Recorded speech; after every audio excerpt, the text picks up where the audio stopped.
नगरी बड़ी दूर नगरी, कैसे आऊं रे कन्हई, कैसे आऊं रे कन्हई, तेरी गोकुल नगरी बड़ी दूर नगरी।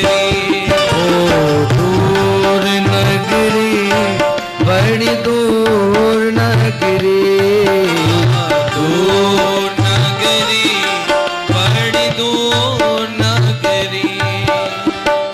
रात को आऊं कान्हा घर मोगी लागे, रात को आऊं कान्हा डर मोहे लागे, रात को आऊं कान्हा घर मोगी लागे, रात को आऊं कान्हा डर मोहे लागे, डर मोहे लागे, ओ डर मोहे लागे, डर मोहे लागे, डर मोहे लागे। रात को आऊं कान्हा घर मोगी लागे, रात को आऊं कान्हा डर मोहे लागे, दिन में आऊं तो देखे, दिन में आऊं तो देखे सारी नगरी, दूर नगरी बड़ी दूर नगरी, दूर नगरी बड़ी दूर नगरी। कैसे आऊं मैं कन्हई, कैसे आऊं मैं कन्हई, कैसे आऊं मैं कन्हैया, कैसे आऊं मैं कन्हैया, तेरी गोकुल नगरी बड़ी दूर नगरी, दूर नगरी बड़ी दूर नगरी। अब तो सुदामा जी द्वारकापुरी की ओर बढ़े हैं और महाराज जैसे ही द्वारकापुरी की ओर बढ़े हैं, चलते चलते थक गए, एक पेड़ के नीचे सो गए। भगवान ने सोचा हमारा मित्र बहुत थक गया है, इसके पैरों में बहुत कांटे लग चुके, इसलिए सोते सोते सुदामा को द्वारकाधीश प्रभु ने द्वारका उठा लिया, बुला लिया। अब जैसे ही नेत्र खुले, भैया ये बड़े बड़े महल हम कहाँ आ गए। लोगों ने कहा आप सुदामा द्वारकापुरी आ गए हो सुदामा जी। अच्छा, तो हमारा बचपन का मित्र कृष्ण कहाँ है? जैसे ही कहा तो लोगों ने कहा अरे ऐसे नाम नहीं लो, यहाँ के महाराज हैं, फिर कैसे लें। लोगों ने कहा अनंत ऋषि समलंकृत छत्रपति राजमूर्ति धर्म चक्रवर्ती सर्वेश्वर सर्व स्वतंत्र तंत्र गो विप्र प्रतिपालक विश्वबंध श्री श्री महाराजाधिराज द्वारकाधीश भगवान श्री कृष्ण, इस प्रकार से लो।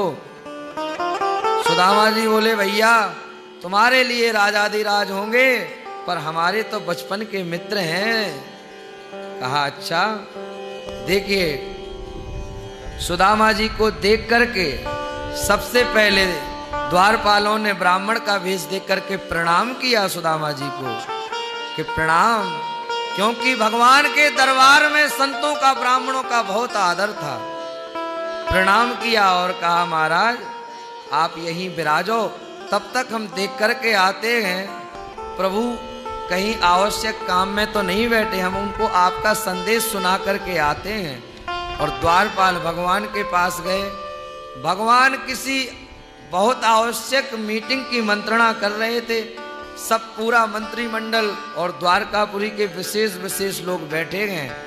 भगवान ने जैसे ही द्वारपालों को आते देखा, पूछा भैया किस लिए पधारे। तब द्वारपाल सब अपना अपना परिचय दे रहे हैं कि प्रभु एक दरवाजे पर ब्राह्मण आया और कह रहा है शीस पगा न जगा तन पे प्रभु जाने को आए बस के ग्राम। धोती पटी सिलट दुपटी अनु आए वो पायन की नहीं सामा। द्वारी करो तुझे दुर्बल एक रमोच की शोभा सुधा विरामा। पूछत दीन दयाल को धाम बतावत अपनो नाम सुदामा। जैसे ही सू कहा अब तो मारा सुनते ही दौड़े चले आए मोहन, सुनते ही दौड़े चले आए मोहन, लगाया गले से सुदामा को मोहन, ओ लगाया गले से सुदामा को मोहन, सुनते ही दौड़े चले आए मोहन, लगाया गले से सुदामा को मोहन हो, सुनते ही दौड़े चले आए मोहन, लगाया गले से सुदामा को मोहन, हाँ लगाया गले से सुदामा को मोहन। हुआ रुक्मणी को बहुत ही अचंभा, हुआ रुक्मणी को बहुत ही अचंभा, ये मेहमान कैसा अजीब आ गया रे, ये मेहमान कैसा अजीब आ अब तो गया। ठाकुर जी ने दौड़ करके सुदामा मित्र को हृदय से लगा लिया।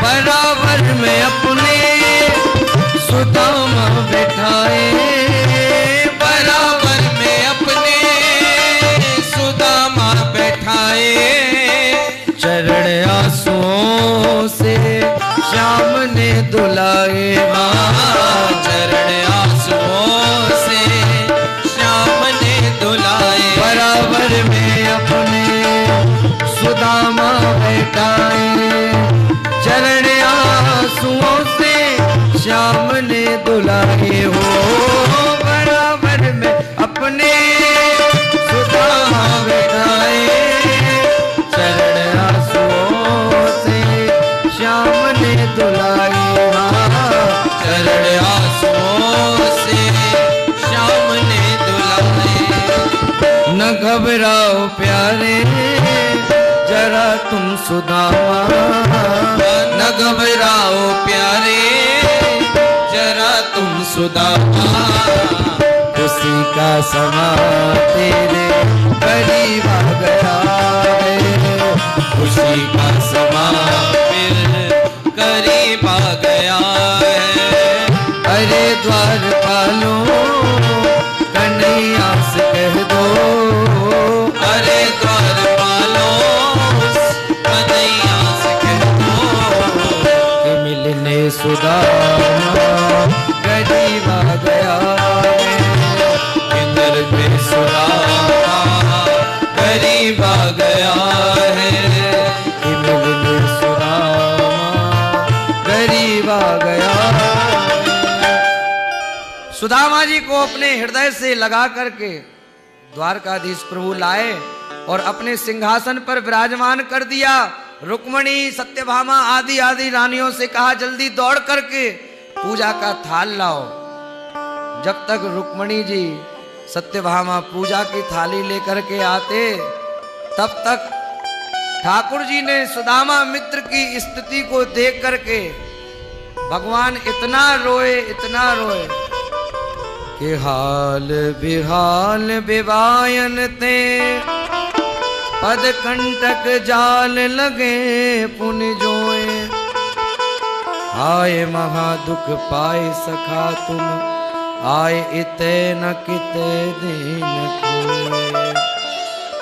देख सुदामा की दीन दशा करुणा करके करुणा निधि रोए, पानी परात को हाथ छुओ नहीं नैनन के जल सो पग धोए। आज ठाकुर जी अपने मित्र की स्थिति देखकर इतना रोए मानो रो करके अपने नेत्रों के अश्रुओं से ही सुदामा जी के चरण पखार लिए। भगवान बोले, मित्र, जब गुरुकुल में मेरे पैर में कांटा लगता था तो तुम अपने हाथों से उस कांटे को निकालते थे,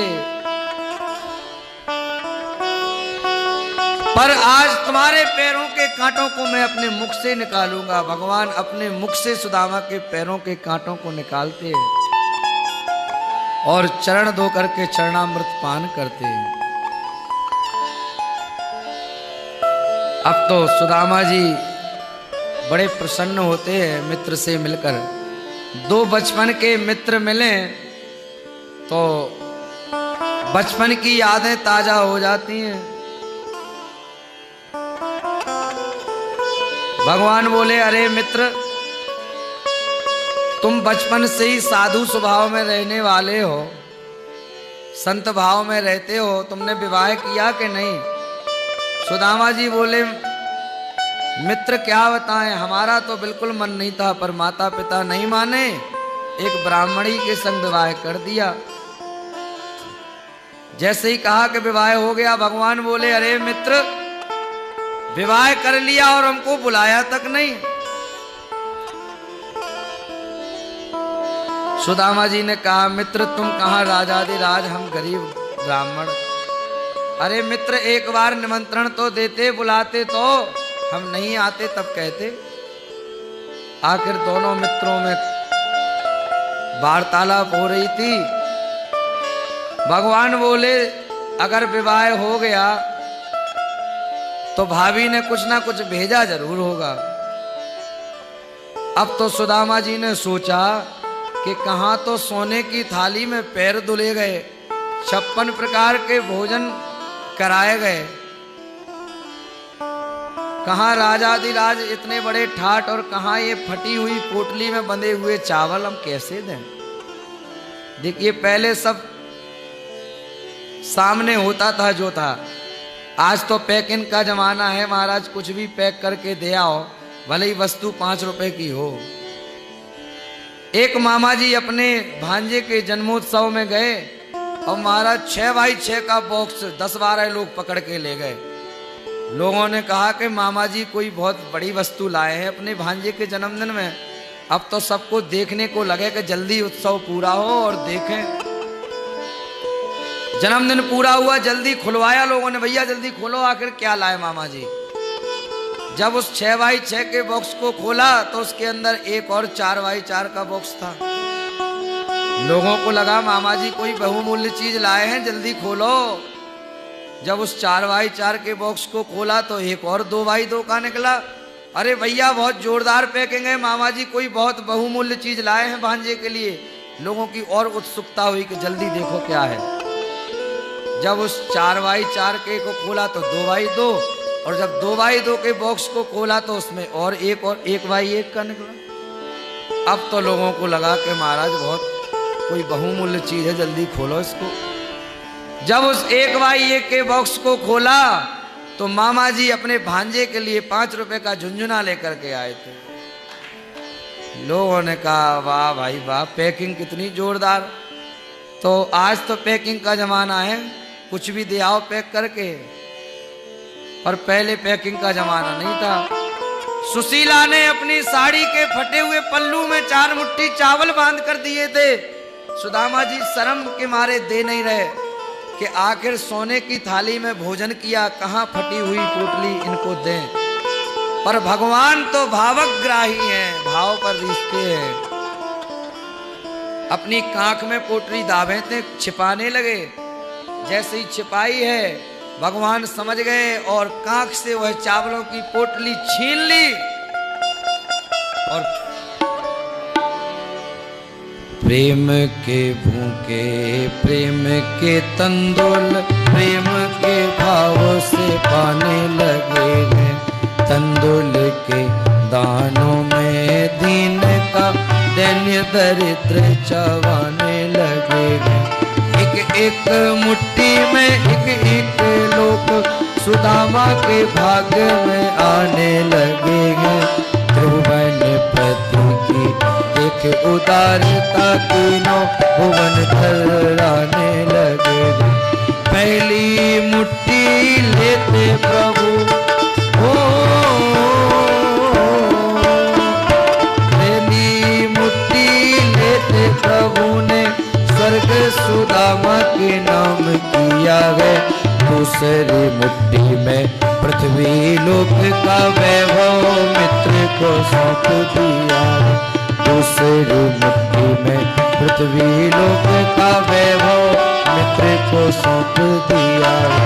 तीसरी मुट्ठी जो लेने लगे वैकुंठ को लक्ष्मी ने रोक लिया है।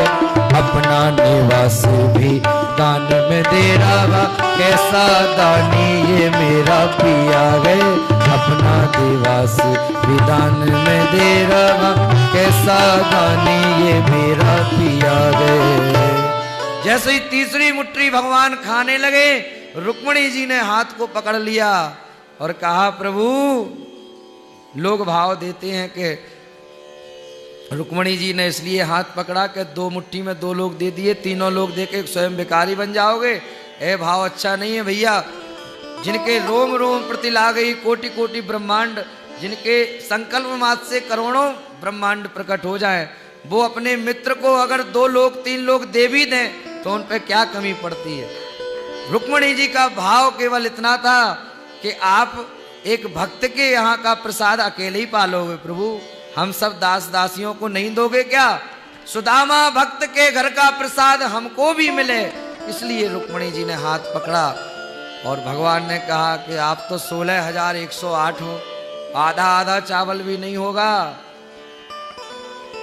आखिर रुक्मिणी जी ने कहा जैसे प्रभु भंडारे की थाली भगवान को भोग लगता है और वह भोग की थाली भंडार में मिला दी जाती, सब भगवान का प्रसाद हो जाता है, ऐसे ही ये एक मुट्ठी चावल द्वारकापुरी के भंडार में मिला दो और सब द्वारकाधीश सुदामा भक्त का प्रसाद बन जाए।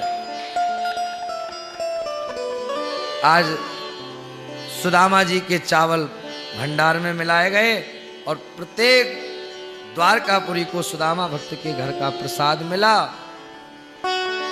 अब तो सुदामा जी ने कहा कि अरे कन्हैया, हमारो एक विवाह ना भयो, एक विवाह में तो को ना बुला पायो मैं, तो तू कह रहे हो है कि अपने विवाह में ना बुलायो। और अच्छा तू बता, तूने विवाह कियो तू के ना कियो। ठाकुर जी बोले अरे मित्र, विवाह तो किए पर हमको किसी भी विवाह में निमंत्रण छपवाने का समय नहीं मिला। किसी का हरण करके लाए, किसी को जीत करके लाए, किसी को भगा करके लाए, निमंत्रण छपवाने का समय ही नहीं मिला हमारा, तो हम आपको कहाँ से बुलाते। अच्छा कोई बात नहीं, तो अपनी जो रानी है उनसे हमारा परिचय तो कराओ। सुदामा जी ने सोचा है 2 4 5 होंगी जो खड़ी हैं। अब तो रुक्मिणी जी, सत्यभामा, जाम्बती, मृत्यवृंदा, लक्ष्मणा, यमुना धीरे धीरे करके सब प्रणाम करने आने लगी। और ब्राह्मण का तो काम ही है बढ़िया लंबा चौड़ा आशीर्वाद देना। जैसे ही प्रणाम करती कहते सौभाग्यवती भव, पुत्रवान भव, भक्तिवान भव, ऐश्वर्यवान भव। खूब लंबा आशीर्वाद सुदामा जी देते। अब महाराज 1 2 3 4 लाइन पूरी ना हो, जब सुदामा जी ने 100-200 रानियों को आशीर्वाद दे दिया, कन्हैया अभी कितनी हैं? भगवान बोले अभी तो शुरुआत है मित्र। आशीर्वाद छोटा कर दिया, केवल भक्तिमान भवो, पुत्रवान भवो। अब तो महाराज 2 4 500 हो गई। आखिर सुदामा जी थक गए। कोई बड़े से बड़ा पहलवान हो और 200-400 बार ऐसे ऐसे करे तो महाराज बड़ा पहलवान थक जाए।